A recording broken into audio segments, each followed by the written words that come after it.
Vite la musique de marche de la compagnie des Vieux Grenadiers de Genève à nous interpréter la marche du général Clifford.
Mesdames et messieurs, chers amis, permettez-moi tout d'abord de vous remercier pour vos nombreux témoignages tout au long de cette année commémorative 2025 qui nous amène aujourd'hui 8 novembre ici au fort de Chillon. Le 26 octobre 1863, en ouverture du Congrès international pour aviser aux moyens de porter secours aux blessés des champs de bataille, tenu sous ma présidence, j'avais relevé que l'on ne se pénètre pas assez de la situation d'un homme servant comme simple soldat et qui, souvent, après avoir supporté pendant longtemps des privations de tout genre, arrive sur le champ de bataille et là, après avoir combattu pour son drapeau avec courage et dévouement, se trouve récompense, livré à des douleurs qui vont jusqu'à la torture, auquel le moindre soulagement fait défaut, et qui se double souvent des affreuses angoisses de l'abandon.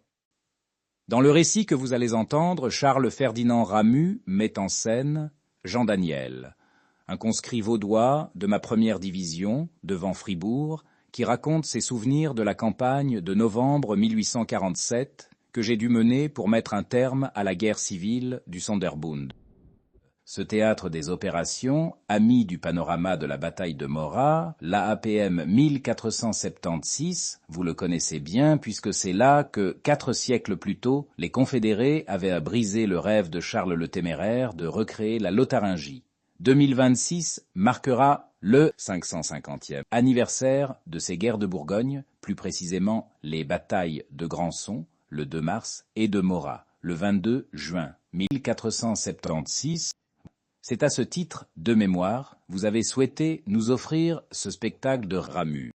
Dans sa grande guerre du Sondrebon, Ramus a choisi de donner la parole à ce simple soldat, dont les propos, forcément partisans et peu amènes, nous éclairent toutefois sur le contexte insurrectionnel et confessionnel de l'époque. À l'instar de la Suisse, Fribourg était déchiré par de violentes dissensions, et l'anticléricalisme intérieur avait même conduit à l'incarcération de son évêque Marlier, ici en face, au château de Chillon. Les états d'âme de Jean Daniel auraient pu être ceux d'un soldat fribourgeois ou de n'importe quel soldat au front aujourd'hui. Déchirement de quitter et peut-être de ne plus revoir les siens, nécessité de tuer pour survivre, peur face à la mort, besoin de se convaincre qu'on est forcément dans le camp du bien, et, l'âge aidant, l'incontournable exagération des faits. 1476, 1847, 1941, un lien évident, un même besoin fondamental de préserver cette mémoire collective, ce patrimoine identitaire qui rappelle, à l'heure où je ne vois que déraisonner les élites du monde entier, que rien n'est jamais acquis. Le souvenir de 1476, c'est notamment ce panorama de la bataille de Morat, une fresque de 1000 mètres carrés du peintre Louis Brown, que la APM 1476, à l'initiative de sa numérisation, se mobilise depuis des années pour lui garantir un lieu pérenne d'exposition à Morat. Je crois d'ailleurs, Monsieur le Président, qu'avec vos invités, vous pouvez vous féliciter de réjouissantes ouvertures à ce sujet. Le souvenir de 1847, c'est notamment un ouvrage que mes camarades de l'École polytechnique de Paris m'ont dédié à l'occasion du 175e anniversaire du Sonderbund. Monsieur le Président de la SABIX, merci d'être là avec vos invités. Astucieusement, au travers de 7 chats imaginaires, vous avez réussi à plonger dans mon intimité pour nous en dévoiler des aspects souvent méconnus. Le souvenir de 1941, c'est notamment ce fort de Chillon, sauvé de la grande braderie fédérale de notre patrimoine par des passionnés, aujourd'hui musée interactif doté d'une remarquable scénographie signée Grèce Yost, que je salue et félicite d'avoir su nous restituer de manière ludique et transgénérationnelle le concept de défense de la Suisse et la vie de ces hommes qui ont servi dans ces lieux et que vous avez commandé, capitaine Christian Welter. Les plus attentifs vous auront peut-être retrouvé dans l'une des animations du fort. Un clin d'œil à Dominique André, ingénieur, spécialiste des fortifications et commandant des forces terrestres, tout comme moi, un homme de valeur que j'aurais eu grand plaisir à rencontrer. Mon commandant de corps, merci pour vos bons mots. Et merci à Jean-Marc Zermatten, qui me permet de m'adresser à vous en défiant les lois de la relativité restreinte. Mes chers amis, merci d'être là. Je vous laisse aux magnifiques pages de Ramus et félicite d'ores et déjà le comédien Vincent Aubert et son accordéoniste Laureline Richard de vous en restituer avec brio la quintessence. Je terminerai avec cette formule propre à mon époque. Aimez-moi comme je vous aime.